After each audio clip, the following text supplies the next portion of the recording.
Bom, pessoal, voltamos aí para nossas atividades em RDE, né? Voltamos aí, desejo aí a todos um feliz ano novo, né? Meio tardezinho, mas ainda vale o nosso primeiro contato esse ano. Então, continuando com a disciplina de planejamento, de orçamentação. Nas duas primeiras aulas, ali na primeira, a gente viu um pouco sobre gestão da qualidade na construção civil e depois um pouco da norma de desempenho, né? Que é uma norma muito, hoje, quase que uma regra para o profissional da área de construção civil, né? Seguir. Então, quase uma lei, né? Podemos dizer assim, que se você não seguir aquilo, se complica depois. Bom, eu vou começar a fazer meus vídeos mais curtos, vou fazer apenas uma introdução ao contexto, né? Tem alguns slides, mas fazer uma coisa mais curta, né? Uns vídeos curtos, porque não fica muito delongado para vocês, fica ruim assistir. Eu também vejo que é bastante a gente ficar assistindo muito vídeo. E aí, só que dessa maneira também vocês vão ter que buscar mais informação na internet. Então, eu sempre no final vou deixar alguns links, né? Vou deixar aí postado uns links para vocês pesquisarem mais, buscarem mais conhecimento. Não ficar só por esses slides, que eles vão ser bem rasos, né? Ser mais introdutórios. Então, dando sequência à nossa atividade, né? Então, aqui tem uma frase bem interessante, né? A principal causa do baixo desempenho de empreendimentos de construção civil está associada à deficiência de planejamento e controle. Uma coisa que falta muito hoje nas nossas obras, né? Falta bastante essa questão do planejamento. As pessoas falam assim, fiz o planejamento, fiz o orçamento, mas muitas vezes ela não controla, né? E planejar também não é você simplesmente fazer um cronograma, né, da obra e achar que aquilo vai dar certo e achar que não precisa mexer. Então, várias vezes você precisa se adaptar. Assim como você muitas vezes planeja fazer uma viagem e acontece algum impedimento no navio, você tem que desviar, né? Então você tem que buscar outras alternativas. No planejamento da obra também acontece isso e a gente precisa muitas vezes fazer esses desvios. Então, falando um pouco de planejamento e gestão de obras, são duas coisas diferentes, né? A gente vai ver um pouco de gestão mais para frente, mas a princípio agora a gente vai entrar no planejamento, né? Então, o planejamento consiste em uma importante tarefa da gestão e administração, que está relacionada com a preparação, organização e estruturação de um determinado objetivo. Na obra, qual é? Concluir a obra dentro do prazo, dentro do orçamento, né? Seguindo o projeto. Então, não adianta você fazer um planejamento. É comum as nossas obras, principalmente obras públicas, né, atrasarem bastante, até pararem no meio do caminho, né? Então, muitas vezes isso é falta da própria empresa, né? Atrasar pela falta de planejamento dela, né? Então, a gente entrega um projeto com a empresa através de uma licitação. Essa empresa recebe toda uma documentação, recebe ali a parte de orçamento, cronograma, memorial descritivo, caderno de encargos, mas ela não se planeja. Ela acha que vai fazer, não considera os dias de chuva, que é um problema, né? Não considera muitas vezes o local que ela está para fazer essa obra.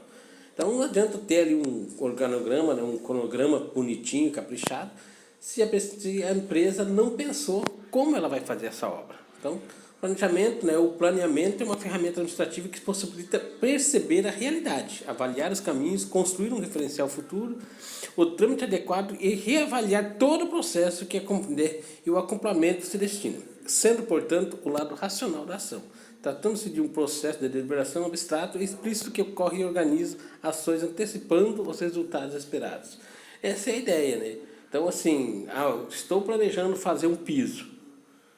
Então, eu preciso ter o material, né? Então, vou pensar em tudo isso. Para mim fazer o piso, eu preciso ter o terreno nivelado, preciso comprar o material, preciso preparar, preciso ter o ferramenta, preciso ter mão de obra. E aí sim nós vamos executar. É comum muitas vezes a pessoa fala, vou planejar fazer um piso e já começa, mas nem pensou em todo o processo.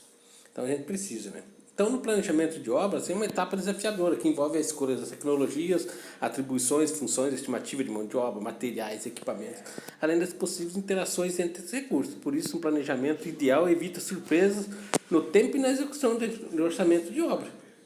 Então, a gente planeja antes, né? É o princípio do PDCA, né? Que eu falei lá na primeira aula, né? O que é isso? É o plano, a ação, né? Você planejar para ter uma ação. Não dá para você fazer a ação planejando. Então, para um bom planejamento, deve-se reunir todas as informações possíveis previamente à realização da obra. Com isso, é possível levar em consideração os potenciais imprevistos, Então, e tornando documentos utilizáveis na prática. Não adianta fazer o planejamento também e deixar isso preso dentro de uma gaveta.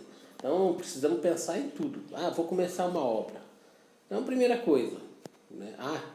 Vamos pensar assim, vamos pensar na obra mesmo. Vou começar uma obra. O que você precisa para começar? Vou construir minha casa. Primeira coisa, preciso pensar no plano de necessidades. O que eu quero? Aí começar o projeto, aprovar o projeto, aí ter o terreno, olhar esse terreno, ver o que precisa ser feito, precisa nivelar, precisa terraplanar, precisa roçar, e tudo esse processo que eu vou precisar. Depois entra a questão do material, e aí você estipula um prazo para tudo isso. Então essa é a ideia, né? É você ter esses princípios. Vai ter dia de chuva, né? Vou perder a minha mão de obra, muitas vezes ela não é qualificada, preciso qualificar ela. Né? Então um erro bastante cometido é fazer planejamento pressuposto, apenas situações perfeitas. Eu vou começar no dia 10 e vou terminar no dia 10. Né? Eu vou começar no dia 10 de abril e vou terminar lá no dia 10 de dezembro. E vai dar tudo certinho, não vai ter chuva, o material não vai atrasar. Então tem toda essa questão, né? Então é muito arriscado. Então a gente sempre tem que pensar nos problemas que vai acontecer.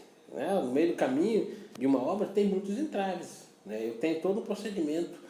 Muitas vezes a empresa que vai entregar esse quadrilho atrasa, a pintura atrasa, a tubulação atrasa. Muitas vezes acontece isso. Então, além disso, uma noção de tempo equivocada pode conduzir a um cronograma inaplicável, resultando em gastos, multas e atrasos que poderiam ser, ter sido previstos. O que acontece? Eu programo, vou fazer uma obra. Quantos dias vocês acham que leva para fazer uma obra? Então, uma obra pequena, ela leva 100 dias. É comum o pessoal falar, vou fazer uma casa em 3 meses. Não faz. Então, sempre a gente vai tratar em dias. Mas, dependendo da minha mão de obra, eu posso fazer ela em 70. Posso fazer em 200 também. Então, eu posso ter vários imprevistos. No final do ano passado, a gente teve muita falta de material. Tinha muita obra, faltou muito material. Faltou cimento no mercado, faltou aço no mercado, faltou piso no mercado. Então, isso aí são imprevistos. Que se a pessoa não tinha previsto isso, no meio da obra, isso ia acontecer um atraso. Né? Eu comecei a fazer uma obra aqui em casa. E aí o que aconteceu? Primeira coisa, o meu vendedor falou assim, Miguel, vai faltar piso, é bom você começar a escolher o piso pra gente encomendar e tal. Eu falei, não, então fui lá, encomendei, ele tinha os pisos, eu comprei tudo para ele. Falou, compra e leva, porque se tá faltando a gente vai vender. Então eu trouxe todo o meu piso para casa. No meio da minha obra faltou cimento. Por sorte eu tinha um colega meu que estava construindo, e ele tinha cimento sobrando, e eu peguei um saco dele emprestado. Senão ia parar tudo. Então a gente tem que pensar nessas questões. Então, eu fazer um cronograma, em vez de pensar assim, não, vai ser 3 meses, poxa, 3 meses, você sabe quantos dias dá 3 meses numa construção? Se não chover, 3 meses dá 60 dias. São 20 dias semanais só que a gente trabalha. 22, na verdade 20, porque na construção civil meio-dia o cara não considera, mas é 60 dias. Você acha que constrói em 60 dias? Não constrói. Então, a gente sempre vai trabalhar na questão de 100 dias para uma obra pequena, que a gente vai trabalhar com dias corridos. Mas na construção civil, sempre a gente coloca isso, né? Dias úteis. O que é o dia útil? É o dia que você consegue trabalhar. Choveu não é dia útil. Sábado e domingo não é dia útil, feriado não é dia útil. Então você tem que considerar. Imagina você pegar uma obra e começar a fazer em fevereiro. Que você pega aí, semana do carnaval, muitas vezes fica a semana inteira parado. E daí? Se complica, então tem que pensar bem. Então, para um planejamento de obra eficiente, é necessário conhecer todas as etapas de uma construção e organizá-las. Então, tem que pensar lá, desde os serviços preliminares, tem que conhecer tudo. Então, para a questão de planejamento de obra, conta muita experiência também. Então, as principais etapas de um projeto de construção, o que vem? Análise do local, levantamento das informações. Eu preciso ir lá no terreno ver, vai que eu preciso aterrar, vai que chegar lá na hora tem uma fossa. E eu comecei a escavar e acho essa fossa. Então, a concepção do projeto arquitetônico tem que pensar num projeto viável, analisar o que precisa ser feito. Muitas vezes o cara não pensa, né?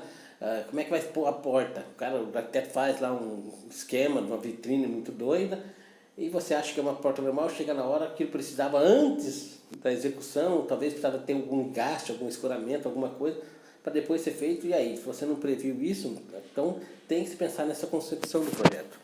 Elaborar os desenhos, né, todos detalhado, como é que vai ser feito, como é que vai ser a colocação. Imagine assim, você vai colocar o piso e não está paginado esse piso e o arquiteto viaja. E aí como é que você faz o piso? Você chegou na hora de colocar e não tem o desenho, não dá para colocar de qualquer jeito muitas vezes. Né? Revisão e aprovação desses projetos, né? Então o cliente tem que ver, tem que aprovar, o arquiteto, né? A prefeitura, então tem que legalizar essa obra nos órgãos públicos, na prefeitura, no Corpo de Bombeiros, se precisar, para não acontecer alguns equívocos depois. Definir os prazos, né? Qual vai ser o prazo? Você pode definir esse prazo assim, semanal, mensal. Ah, não, vou fazer a sua casa, ó, cliente, vou construir a tua casa, ó, é uma casa de 100 metros, eu vou fazer em 150 dias. Vou fazer em 150 dias úteis. Não, vou fazer em 90 dias úteis. Não vai, quando choveu, não trabalha. Né? E fazer um orçamento, né, de material, de mão de obra, né, dentro do possível, o mais preciso possível. E aí começa a execução e o acompanhamento dessa obra. Então, qual que é a vantagem de ter tudo planejado? A segurança do trabalho, né? Você tem planejado, você sabe o momento que você vai ter o escoramento, o momento que você vai usar um andaime, você vai usar um balancinho. Tem que pensar na segurança do peão, na saúde do trabalhador e a comunidade vizinha, né? Imagine você vai fazer um paredão lá e você precisa rebocar esse paredão, como é que o cara vai ficar pendurado lá, vai cair resíduo em cima da casa do vizinho? Tudo isso você tem que pensar. Produtividade. Qual é a produtividade desses peões? Então, você precisa determinar um canteiro de obra, uma logística que você consiga produzir dentro do seu canteiro, produzir na sua obra. E pensa bem na imagem da empresa. Uma empresa que tem tudo organizado, tudo planejado, que a coisa corre certo, é uma empresa bem vista. E o controle financeiro, né? Você tem que ter o controle de tudo que acontece. Imagina que você termina a obra e você leva prejuízo. Aí você perde o patrimônio da tua empresa. Então tem que estar tudo planejado. Então como que se faz um planejamento de obra? Primeiramente, precisa ter os pés no chão, né? Muito bom senso, para que o seu planejamento realmente funcione. Então, assim, estando de acordo com a necessidade e a realidade da obra, por isso é necessário observar alguns pontos essenciais na hora de realizar o planejamento, evitando que aconteçam problemas comuns nas obras, né? Sem atrasos, né? Então, para fazer um bom planejamento, você pensa no orçamento, né? Precisa elaborar de forma cuidadosa esse orçamento, pensar em tudo. Então, é comum, assim, muitas vezes, a pessoa vai fazer uma reforma na casa, daí pensa assim, não, vou fazer uma laje, fazer parede, mas daí ela não pensa assim que ela vai gastar com a calha, esquece de colocar a calha, esquece muitas vezes, não, pera aí, vai ter lá um jardim, esquece de pensar no jardim, né? Então vai se criando assim vários serviços que não foi pensado. Não, eu acho que o banheiro, não, o banheiro eu vou comprar o vaso, né, só o vaso e a pia. Tá, mas tem toda a tubulação, né? Tem o sifão, tem a torneira. Tudo isso tem que ser considerado no orçamento. O cronograma, né? Fazer um cronograma aí realista, que preveja, né, os possíveis motivos de atrasos, feriados, épocas de chuva, número de dias úteis, tem que prever isso. Equipamentos e ferramentas, então você tem que pensar, né? Imagine se você vai fazer uma obra e depende de um guindaste que você não tem na sua região. Você precisa trazer esse equipamento de fora. Então isso aí também é um problema sério, que daí depois você não colocou esse custo na sua obra. Então é problema. Né? A mão de obra, né? Também você tem que pensar nessa mão de obra. Você tem essa mão de obra qualificada, precisa fazer um serviço diferente ali e teu hospedeiro não faz, você precisa contratar alguém especial para, né, fazer isso. É um problema. E ter uma comunicação eficiente. Né? É importante que toda a equipe, o escritório, o canteiro de obra, tenha sempre se comunicando, saiba tudo o que está acontecendo né, na obra. Então, é fundamental para o planejamento de obra que você conheça as etapas da construção. Só isso você já irá saber quais serão as ações e recursos necessários para construir a casa. Então, o que precisa ser feito? Né? Tem o projeto, as aprovações, tem os serviços preliminares, fundação, né? Que tipo de fundação você vai usar? Você vai fazer a fundação manual, vai contratar uma empresa, tipo de estrutura, a estrutura para mudar, a estrutura de concreto, é uma estrutura esbelta, é uma estrutura muito grande, tem muito quebrado, tem que pensar nisso. Alvenaria, vai ser uma casa de alvenaria, vai ser tijolo de pé, vai ser tijolo deitado, vai ser tijolo duplo, vai ser em steel frame, vai ser em wood frame. Como vai ser feita essa casa, né? A cobertura, tipo de forro, que tipo de cobertura vai ser estrutura metálica, estrutura de madeira, as instalações elétricas e hidráulicas, né? Vai ser água quente, não vai? As esquadrilhas de vidros, né? Vai ser esquadrilha de alumínio, vou ter que requadrar, o cara vem instalar, vou ter que colocar contramarco, que tipo vai ser essas esquadrilhas. Conhecer todos os elementos, né? As impermeabilizações que vão ser feitas na obra, precisa impermeabilizar, não precisa? Lógico que sempre vai precisar, né? revestimentos e acabamentos, como que vai ser os revestimentos, vai ser só reboco, vai ser reboco, massa, pintura, não, vai ser só reboco e pintura, não, vai ser textura. E dos outros, né? Tem muitos serviços, por exemplo, tem que pensar, imagina você fazer toda uma obra e esquecer de deixar a tubulação de ar-condicionado, que é uma coisa comum, né? Hoje todas as casas têm ar-condicionado, você esquece, né? Porque antigamente a gente colocava uma tomada. Hoje não, hoje eu tenho que pensar, né? Eu tenho o ar-condicionado, eu tenho a instalação elétrica dele, tenho o dreno dele, tenho a tubulação desse ar. Então eu preciso pensar nisso, a tubulação de gás, internet, tudo isso eu preciso pensar. Então eu preciso estudar todas essas etapas da minha obra. Senão não funciona.